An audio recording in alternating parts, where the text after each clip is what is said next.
Today, I am going to talk about guerrilla warfare. To watch more facts on various topics, do hit the like, share, and subscribe buttons of our channel.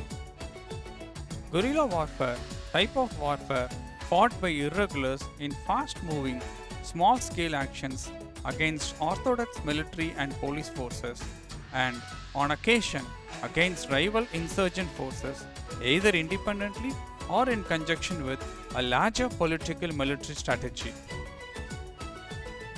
Guerrilla tactics are characterized by repeated surprise attacks and efforts to limit movement of enemy troops.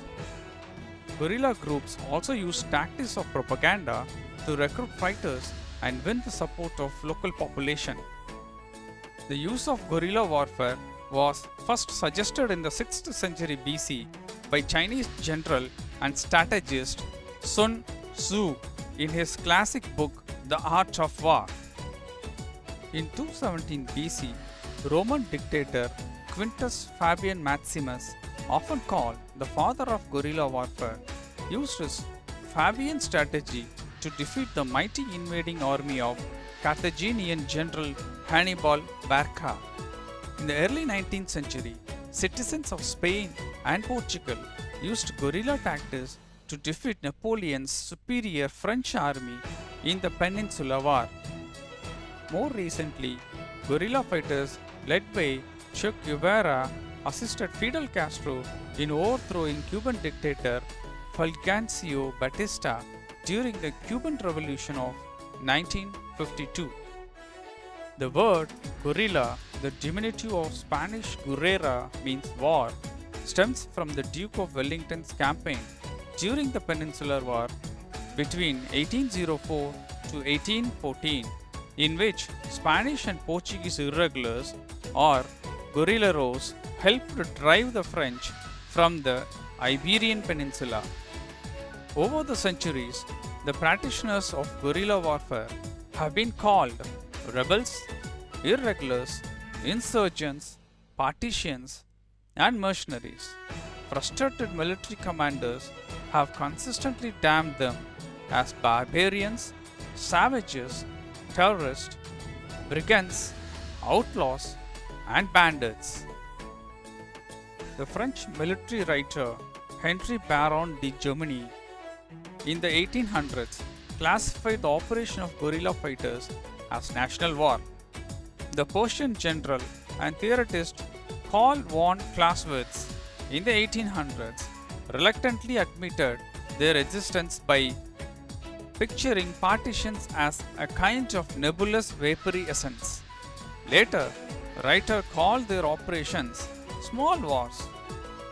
During the Cold War between 1945 to 1991, Chinese leader Mao Zedong's term revolutionary warfare became a staple, as did insurgency, rebellion, insurrection, people's war, and war of national liberation.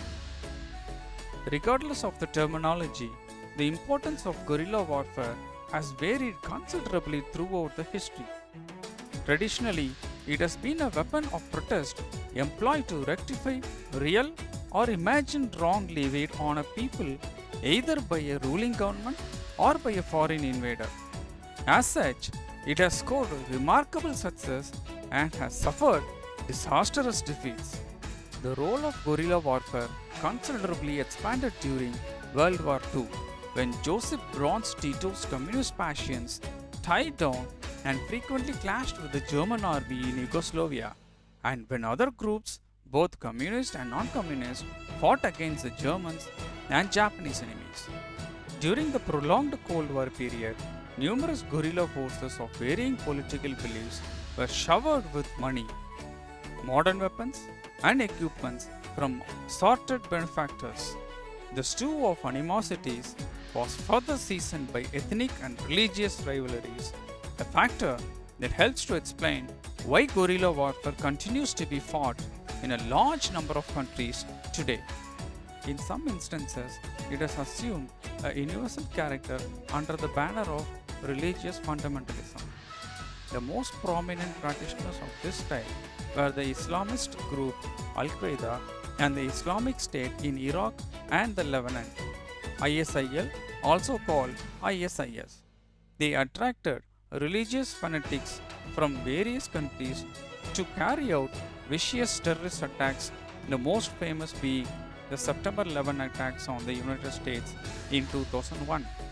Still, another major change has been the transition of some guerrilla groups, notably in Colombia, Peru, Northern Ireland, and Spain, into criminal terrorism on behalf of drug barons and other mafia style overlords. History, however, has shown that public perception of guerrillas as heroes or villains depends on their tactics and motivations. While many guerrillas have fought to secure basic human rights, some have initiated unjustified violence, even using terrorist tactics against other civilians who refuse to join their cause. For example, in Northern Ireland during the late 1960s, a civilian group calling itself the Irish Republican Army (IRA) conducted a series of attacks against British security forces and public establishments in the country, as well as Irish citizens who believed to be loyal to British Crown. Now, let us see the major differences between a guerrilla warfare and terrorism. While they both employ many of the same tactics and weapons, there are important differences between guerrilla fighters and terrorists. Most importantly, terrorists rarely attack defended military targets. Instead, terrorists usually attack so-called soft targets such as civilian aircraft, schools, and other places of public assembly. The September 11, 2001 attacks in the United States, November 26, 2008 attacks in India, and 1995 Oklahoma City bombing are examples of terrorist attacks. While guerrilla rebels are typically motivated by political factors, terrorists often act out of simple hatred. For example, terrorism is often an element of hate crimes motivated by the terrorist prejudice against the victim's race, color, religion, sexual orientation, or ethnicity. Unlike terrorists, guerrilla fighters rarely attack civilians.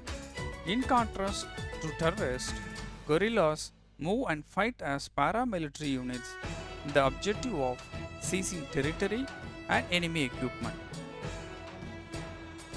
Terrorism is now a crime in many countries. The term terrorism is sometimes incorrectly used by governments to refer to guerrilla rebels' fight against their regimes.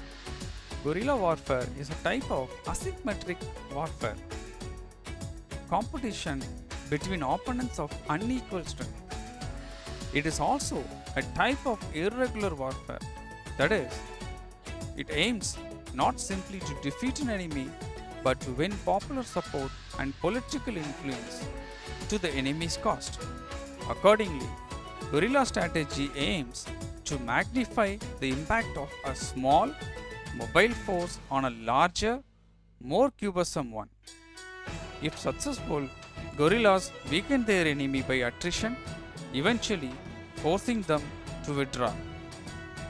Tactically, guerrillas usually avoid confrontation with large units and formation of enemy troops, but seek and attack small groups of enemy personnel and resources to gradually deplete the opposing force while minimizing their own losses. The guerrilla prizes mobility, secrecy, and surprise, organizing in small units and taking advantage of terrain that is difficult for larger units to use. History has shown that guerrilla warfare has helped resistance against invading or occupying armies. Guerrilla warfare has also shown to the world that they fight for social reforms and bring change in the social system. Later, the guerrilla warfare has slowly shifted into terrorism, which is strongly condemned. Stay safe. See you in another exciting topic. Take care. Bye bye.